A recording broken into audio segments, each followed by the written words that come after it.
1987లో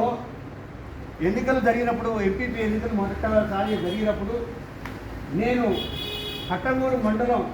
నాకు టికెట్ కావాలని నరా రాఘవరెడ్డితో అలయన్స్ తోటి ఉంటే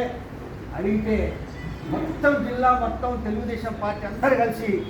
నాకు టికెట్ ఇవ్వాలని కోరితే నరా రాఘవరెడ్డి గారు ఎట్టి పరిస్థితుల్లో మీ అలయన్స్ అన్న వదులుకుంటాం తప్ప కట్టంగూరు ఇచ్చే ప్రశ్నే లేదని చెప్పి కట్టంగూరు ఇవ్వను అంటే జిల్లాలో 12 నియోజకవర్గాలు ఉంటే ఒక కట్టంగూరు మాత్రమే, ఒక నకరికల్ నియోజకవర్గంలోని మాత్రమే ఏ ఒక్క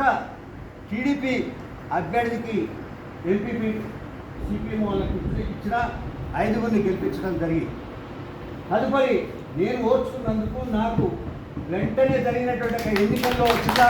జిల్లా పార్టీ అధ్యక్షుడిగా నాకు అవకాశం వచ్చింది. అయితే ఎక్కడ ఉన్నా మనకు టైం వచ్చినప్పుడు కష్టపడ్డటువంటి వాళ్ళకు, నమ్మకంగా నాయకుడిని పార్టీని నమ్ముకున్నటువంటి వాళ్ళకు